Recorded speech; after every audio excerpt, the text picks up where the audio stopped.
there obviously are consequences. You can't come back like nothing happened, you know. You're still a danger to society in some way. Like you should be on a list of a sex offender list if you were somebody that did commit a sexual crime, because those are things that people can do again. One of the many things, I just keep getting shocked, and you know what? Nonku obviously has introduced her men to us, the Domisani Ndlazi and whatnot, and I'm just like, oh my God, Nonku, are you sure? Aren't you scared of being swindled, bitch? Because this man looks like he's a big-time thug, but obviously he had been in the jail for 10 years for raping the 20-year-old. He's a convicted sex offender. This man is coming through, and then this man is so in love with Nonku, and I don't believe this man has money. Actually, he's not giving me like, my daddy, rich daddy vibes and whatnot. I'm just horrified and so scared for Nonku that, you know what, baby, out of all the men in the Durban, you went and got you this convicted sex offender. I won't lie, nah. When I first saw this guy, like, come onto the scene, I swear I felt something very offish about that guy. And I think I even mentioned it when we were watching. I was like, no man, there's something off about this guy. And I was like, if we're not gonna be finding out some weird stories about him, like being some blazer somewhere or something, or like, but like there's something so off about this guy. So my first question, and this is the first thing that I thought about when I found out that he's a convicted sex offender and he just got out of jail. Where is he getting all this money now? That's what I'm saying. Like, obviously it's illegal. Like, obviously it's some shady business. Do you think so? Because he wouldn't be out there like that if it was illegal. You think? I think so.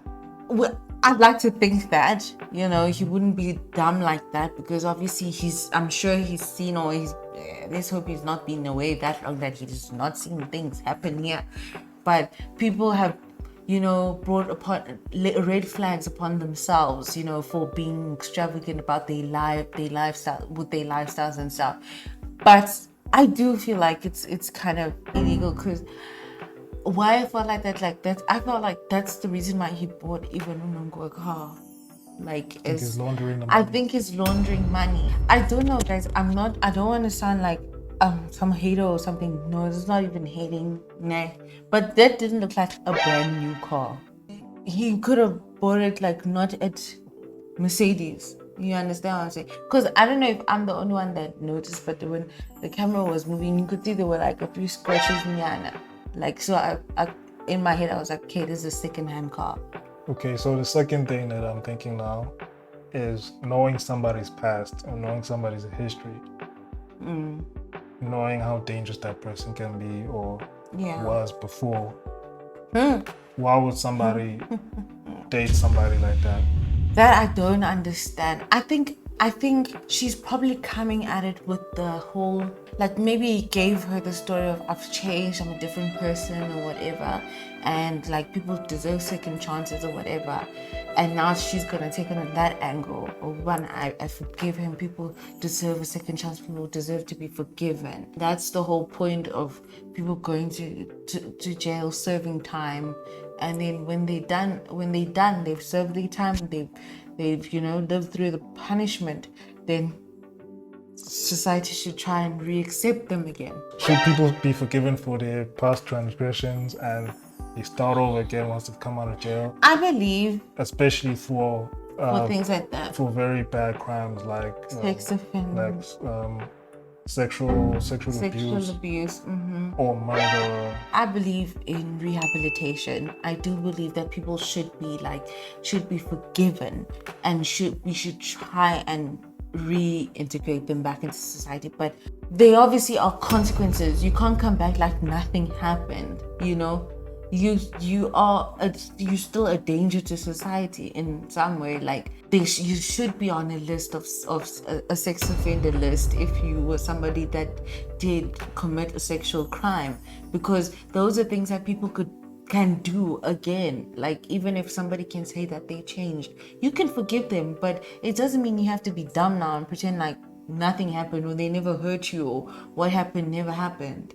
So it's like, yes, Nonku, you can forgive the person as a person, but like, I don't think it's wise to, well, I don't know. But then again, that's bad because are we saying that that person should never be with someone, never find love? What if they did change? This is my hot take. I believe when a person commits something as bad as that, that's who they are. So if someone was to rape or murder somebody or whatever, I believe that's who they are. So what happens is when they go into jail, they're like Suppressing. yes. So they're like this wild animal that Yeah. you find in the jungle, Absolutely. and then you train him, or you train the person, you train the person, you train the person, and then the animal is trained, Yeah. but It's still in their nature. yes, but it's still in the nature to attack if they feel attacked. So if that person was to get triggered in some way, they will attack like an animal. If an animal is to get triggered, a dangerous animal is to get triggered to attack you, it will attack you. So why? No matter how trained. Unonku's got a daughter, a young daughter. You understand what I mean? Like, why bring that possibility into the household? Because it's the hope, like I said, it's the hope of the person has changed. Yeah. And you're just thinking that, no, maybe it was a mistake, or maybe he was framed as well. Yes, that maybe kind of he stuff. gave the he was framed story or whatever. Deep down in my heart, I do believe in people getting a second chance. I really do believe in people getting a second chance. But I don't. So why people feel like the prison system fails most of the time is that these people come out and they relapse or they reoffend. There's so many reoffenders out here. Yeah. It's so common that people just know that once this person comes out. But they can't jail people forever. That's the problem. Like, you can't lock people away forever. That's why we can't get rid of crime, like, because we're recycling, you know, the people that are the offenders that they commit these crimes. It's like a constant cycle. We're bringing now, and sometimes we're bringing the prison mentality outside. And then it's like, well, what must happen now? Because how do you think gangs in certain areas and stuff started happening?